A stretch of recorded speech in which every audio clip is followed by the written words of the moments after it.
mean to be underground? It means you gotta be free to be underground. Yo, you got your own key when you're underground. If you're listening to me, yo, you underground. Good evening, everyone. Welcome to, you guessed it, Underground Radio C. However, not always Underground Radio C. This is Connected with Carrie. So here, Saturday evenings, as you guys know, we are season 10, getting closer to the end of season 10. Yes, I keep saying that. However, I just have guest after guest after guest, and I love it absolutely so much. So season 10 will be going probably until the end of July, most likely. So, and then I'll announce when season 11 kind of happens. But for now, welcome to Jess TV, Jess FM, Underground Radio C. We're also streaming through the Underground Radio C Facebook page. Yes, I finally got it up and active. Hooray! So those of you who are watching, if you can subscribe and like, that would be awesome. I only have a couple of videos up for now because I'm like one of those reverse problems in my life where I have 5 years of content and I was like, I don't even know what to put up on YouTube. So I just kind of threw up a couple, but now I'm going to try and be consistent with my shows through there as well. So that's all good and dandy. And then all my folks over on LinkedIn, you guys get your own private show over there. So thank you all for tuning in this evening tonight. I believe I did post something about, money matters and mortgages and all this kind of stuff, as it's most likely a little bit of that.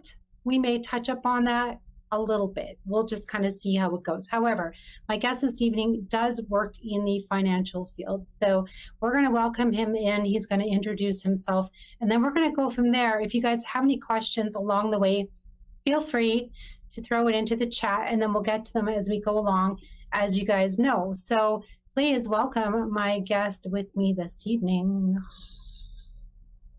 Good evening, good evening. Good evening.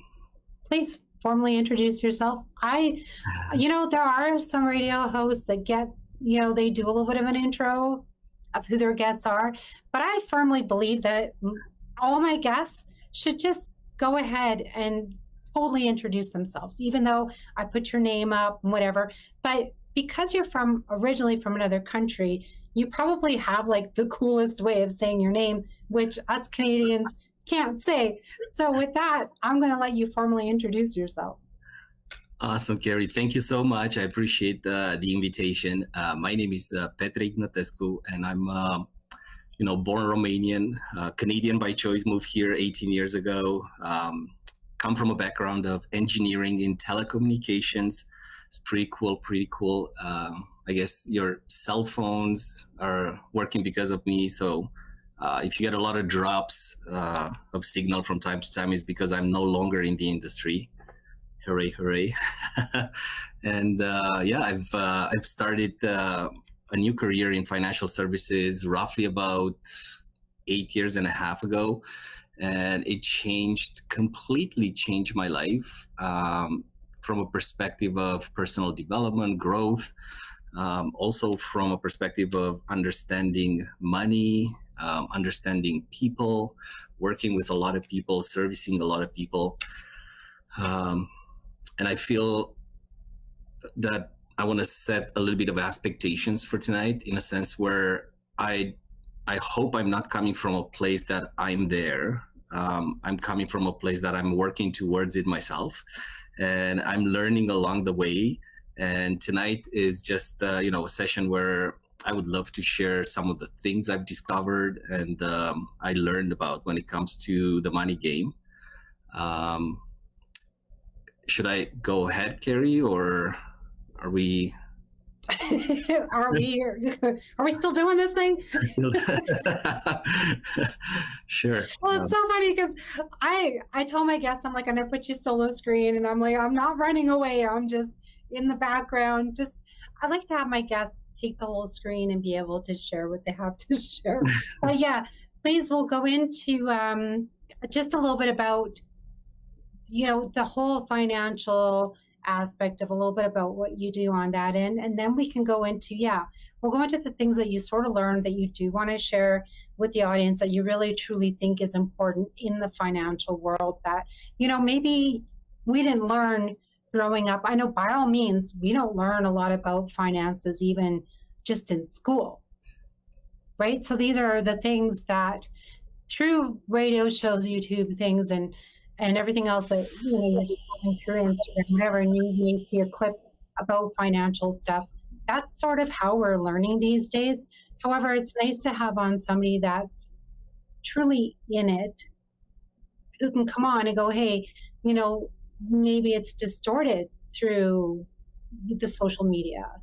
This is what I see, and this is how we can do better on certain aspects. So we're going to go back, rewind that a little bit, and then go into again, just sort of your role, what you've sort of seen through your role, and then we'll go into what you want to share. Sound good? Sounds good. Absolutely. Okay, perfect.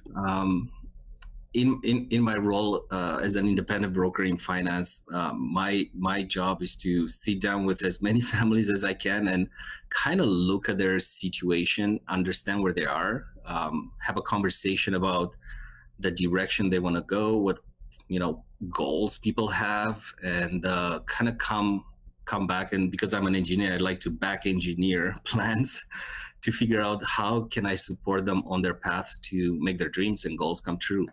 And what I found out is, just like you said, there's a lot of lack of education. Financial industry, as an industry throughout the world, not just in Canada, it is a very highly regulated industry, sophisticated to a point where people just lose interest to learn.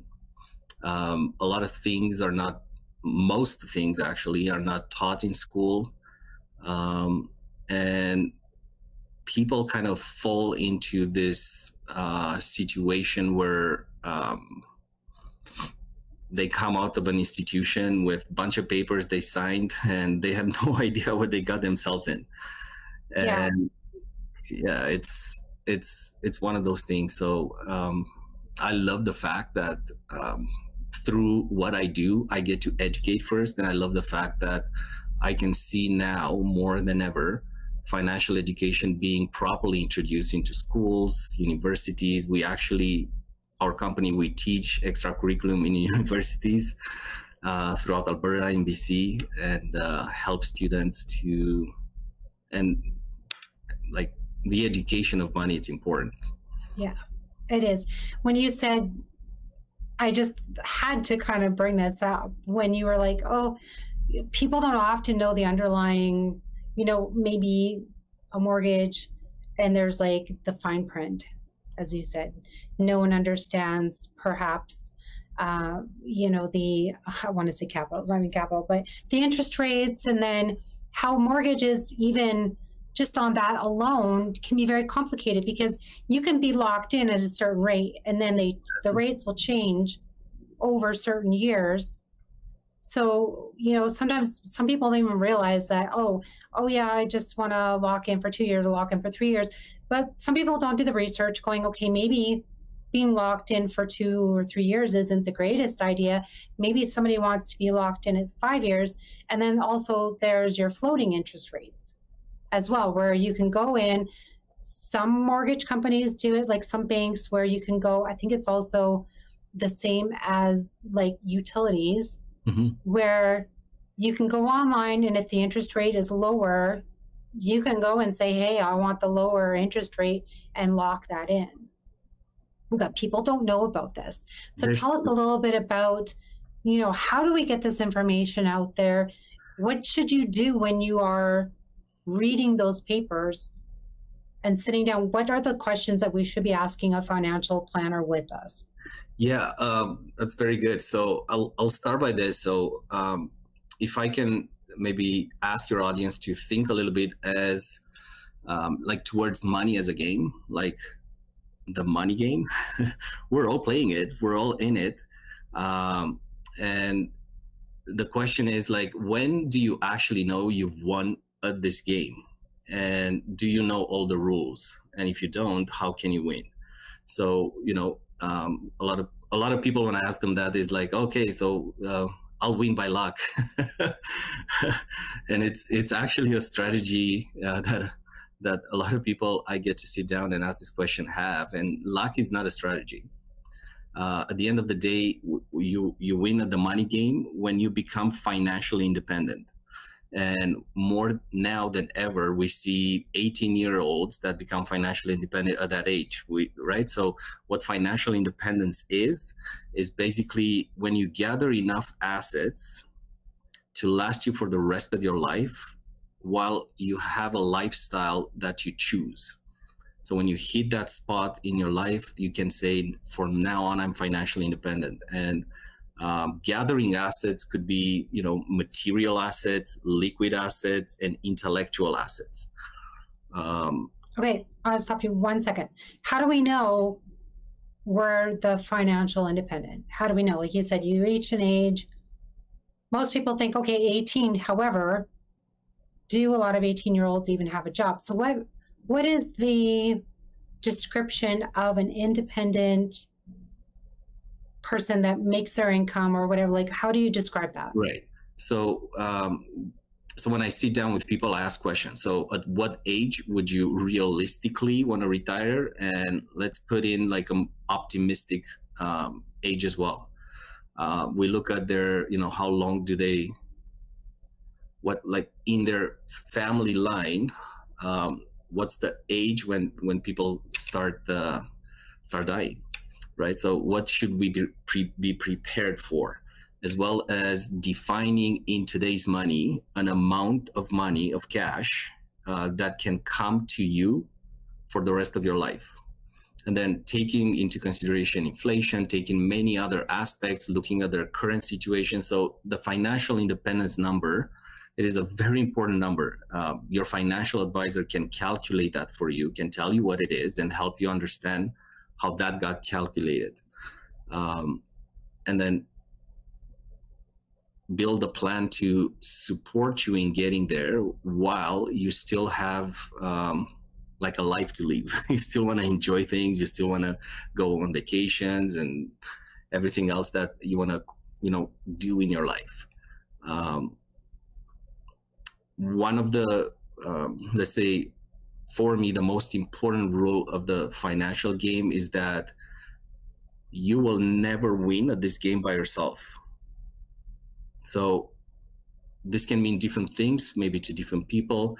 However, what I have in mind when I say this is whoever you associate yourself with, for example, your financial advisor, for example, your accountant, for example, your lawyer in some directions. Think of it as a stool. As long as you have all the right legs and their stability, right?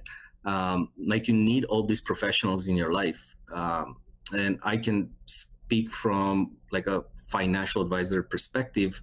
My advice to everybody I get to sit down with is choose your person based on their passion for what they do and based on feeling that they have your best interests at heart.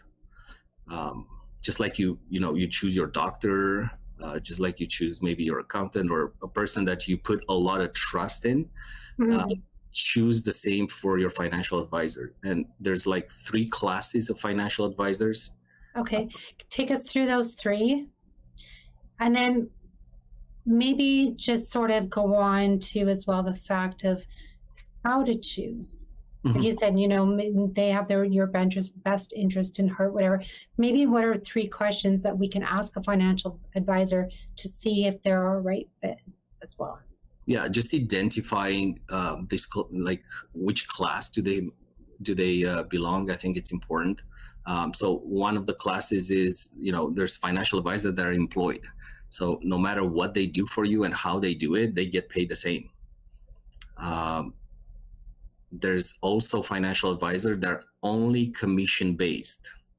So when you work with an advisor like this, a lot of times what they suggest is stuff that pays them well. It doesn't necessarily mean that it is in your best interest. And then there's the last class, which is fiduciary responsible financial advisors.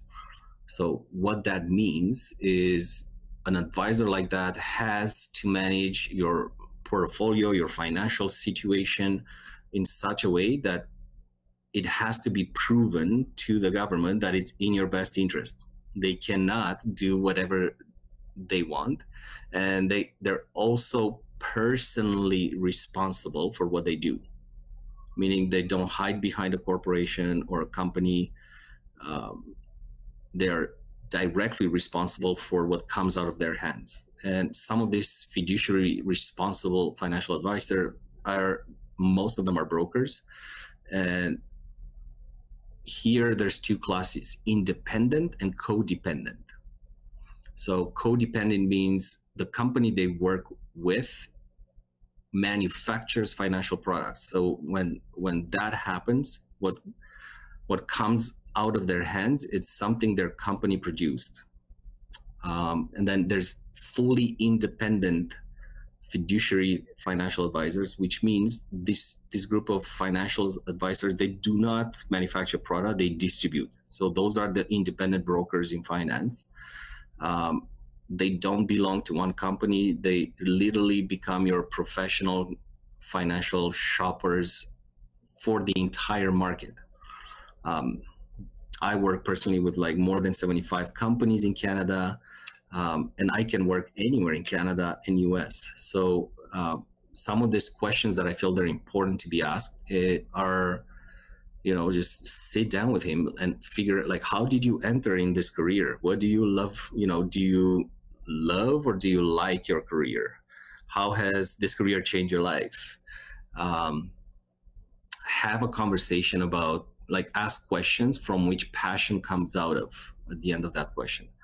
And then you'll figure out if that's a person that's passionate, and based on, do they want to sell you something right away, or do they want to educate you? Do they want to get to understand what you are, where you are in life, and support you and ask questions and get to know you, get to know your dreams and goals? And yeah, I think that is very important, like you said, because I find, if someone's going to work with me going forward, especially with myself and my money, they need to have my best interests at heart. They need to understand what I want. How, I just don't want someone going, okay, well, I'll take your money and have a nice day. Absolutely. Let's say I decide, okay, I want to do stock markets, and I want to be able to go up to them and go, hey, these are a couple of stocks that I'm looking at that I've got an interest in. Do you think these are good stocks? And I would want a totally honest answer. You could be like, no, that's total shit. Don't go with them. Like they plummet, whatever. Or, yeah, 100%. Yeah. I would go with those, you don't even necessarily have to say, oh, I would go with those, but you could say those are some very good choices to go with, because I think it's got to be a little bit like a broad answer. However, just something that caters towards your client, if you will. Yeah, absolutely. And also a good financial advisor has a holistic approach to financial needs. So when you sit down with a person like that, he or she doesn't only deal with investments. Oh, okay. Doesn't only deal with insurance or with banking products. Right. It's like he can look holistically over your entire financial house, let's call it that, or financial health, and be able to put everything together for you. Okay. So unless you're specifically looking for like life insurance, or you're specifically looking for something, then you could go, okay, yeah, just go with that person. Otherwise, sit down and here's like a portfolio. Let's go through things and go, okay, what are we looking at? What's the future? What's this, that, whatever. If someone came up to you and said, hey, I want to retire when I'm, what was the age before? It was like, oh, freedom 55. So if they're like, I want to go and retire at 55, and they're truly not even close to that, what are those beginning stages that you can help them to look at something that's not too far down the line from that? Here's, and I say this with a lot of hope. um, the reality is money game is one in time. Winning overnight, it's kind of like the lottery mentality. So as long as there's time left until you're 55, so maybe you're 45 right now, and you have 10 more years until 55, right? So if there's enough time, it has to be accelerated. So winning at the money game is always easy when you have long-term mentality. Like, think of this, I don't know, I live in Calgary, and I cannot buy a house today that's at the same price as 20 years ago. So what that means is, if I would have bought any house in Calgary 20 years ago, I would have won today the real estate game. And it's no different when it comes to money and financial planning. Longevity in the market is a guarantee almost. And what I would say to them is, don't waste any more time. Find a good person and stick with the plan. My realization when it comes to situations like that is, no matter how good I am or anybody in this industry, there's always going to be a gap between reality and what people want. At the end of the day, what I personally find to be more closer to the truth is when I sit down with families, even though I'm good and I really support them and I take them a lot further than they could have went on their own, most families these days, they need more money. They need to create more money. And that's the the reality of today's. And if you want me to speak a little bit about that, I can. Yeah, absolutely. I was just going to say, how can somebody do that, when they're, I only have one job and this is, the outcome of what the one job is doing for me. So what are some of your tidbits on that? For sure, go into that. Absolutely. I love the book wrote by Robert Kiyosaki, Rich Dad Poor Dad. He also wrote another book, and in that book he shows the 4 quadrants of income. So there's 4 ways money can be generated, and the first one is employment, right? So you literally either sell time for money or you sell services for a fee. And then there's the self-employment. So self-employment is, again, income generated just with 2 hands. However, you have control over it for the most part, as long as you're contracted or you have work. But you can generate work for you. You can put yourself in a position where work is generated on a daily basis.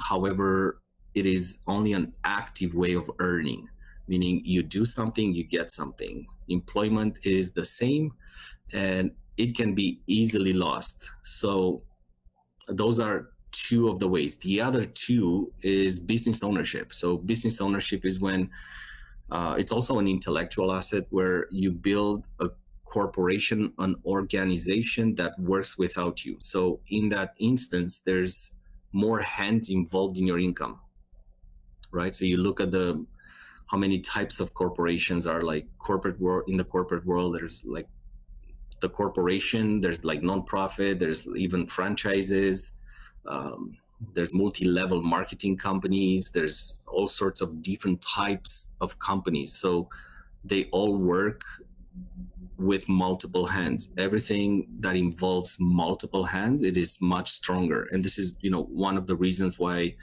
when I say the most important rule in the money game is you cannot win by yourself. So if your income is generated just from 2 hands, and especially if it's employment income, it can be easily lost.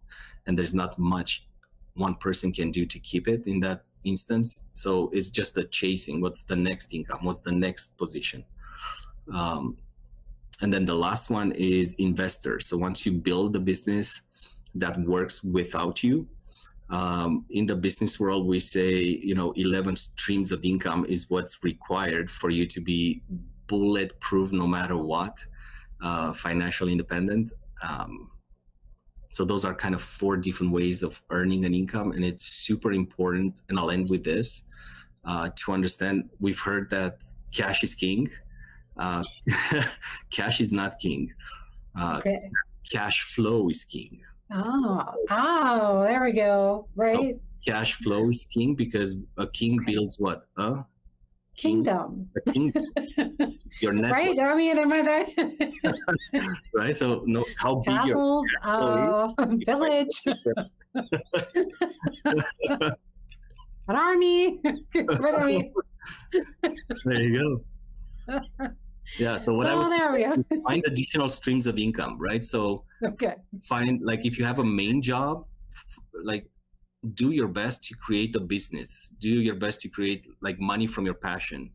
Not all employees can be business owners, and they shouldn't. And not all business owners should be business owners. That's why a lot of businesses, they don't end up succeeding because there's so much. How do you know if you're the right fit to like run a company and or be like, no, I just want to work here? How do you really know? Carrie, you never know until you jump into it. Like, you really, right? Okay. And then there's no like answer. No, there's just go and try it. Like, I'll tell you my story from this perspective. Okay. Nobody in my family that I have caught alive or heard of has ever been a business owner. Never. Right? So before the corporate world or anything like that, every single household was a business on its own. People will exchange and trade different things and create a way that they can all coexist. And then the corporate world came, and now, like, I am the first one in my family, and I didn't know I can be one. I chose to. So at the end of the day, if you really badly desire something, you create it, and you grow capacity to become whatever it is. You got to really want it, especially in business, because it is not for everybody. So I want to say this very, like, as nice as I can. Like, let me just say something, I think back in, the kingdom era, really, you could go all the way back, because back then we didn't have services. There wasn't, well, maybe there was like the carpenter, there was one farrier, there was one like Correct. Iron, what do you call those, blacksmiths, there's only like one. Like everything back in the day. So then it's like, okay, now we realize that we need more companies. So even back then, maybe there were actually quite a bit of companies built that didn't even realize that they were companies. Business, yeah, that's something interesting. Yeah.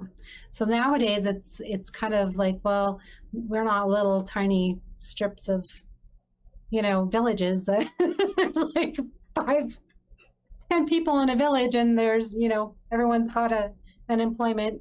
So that's interesting to think about, but and how it's changed over the years, right? Like, it's just totally incredible. However, so now there is the fluctuation of supply and demand as well. So we can kind of that's one thing to look at, especially if you're going into building a company, for sure. And then, I mean, this is a whole nother episode, definitely, but but those are things you can totally look at, right? So, but what is it going to generate for you as an owner? Is it going to be lucrative, right?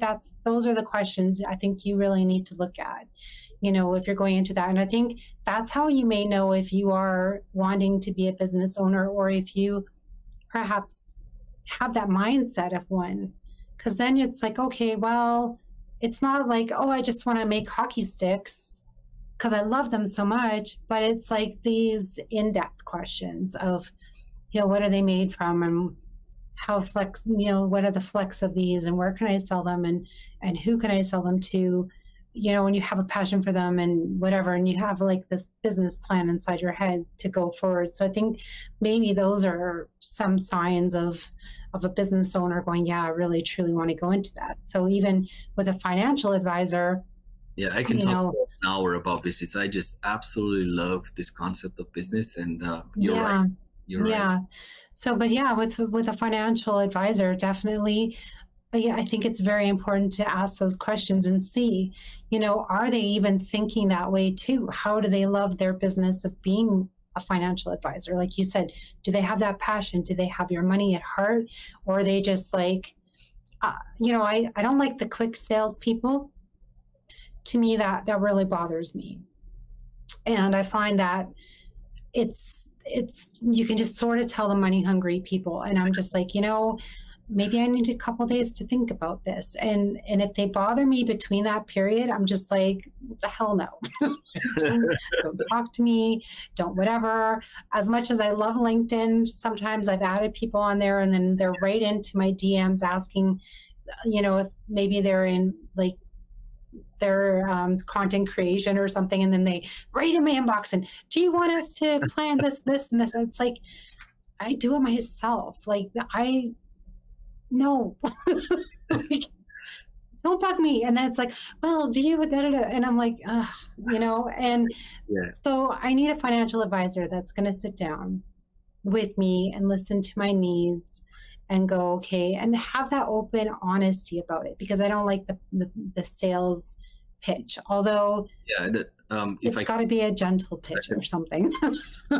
What's also super important is like that person should be available for at least once or maybe twice a year to review your whole financial plan. Yeah. And figure out, are we on track to what we said we're going to do? Are we not on track? Where can we pivot? What can we change? A lot of times people cash flow changes and their ability to, react to certain things or take advantage of other things when the markets are down or whatnot.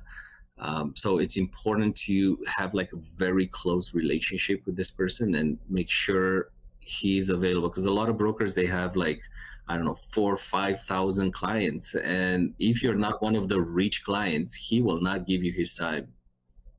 Yeah. See, I don't like that. So I want to be able to maybe perhaps even call them if I know the stock market's dropping and go like, what should I do? Should I sit on this or should I sell? Or exactly. I need some advice here, and I don't care if it's 2 a.m. No, I'm just kidding.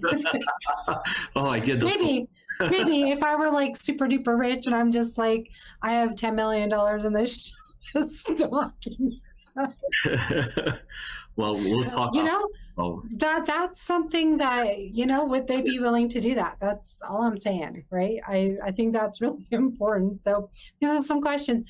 Okay, where or do you have any last little tidbits you want to share real quick before we wrap up? An important thing when your listeners think about, okay, so this was a cool conversation. However, give me something that I can, kind of keep in the back of my head with respects to building a solid financial house for me and my family. I would say structurally think of building a house. The way a solid house is built, the same way your financial house should be built. So, for example, there's a role for the foundation.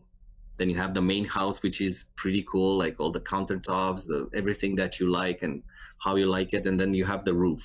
So every part of the house plays a role. And obviously, the most important part is what's in between the foundation and the roof. And that's probably 80% of what you should invest in when it comes to a house. And then the foundation in financial planning is insurance. The main house is pretty much your assets that you accumulate. Could be material assets like your home, could be liquid assets. You can put your business in there. When I say liquid assets, I mean like investments for any reasons and any types of investments. And then the roof is your estate planning. And another tidbit, when I sit down with a lot of people, including very wealthy people, sometimes their estate planning is not done properly. And what estate planning is,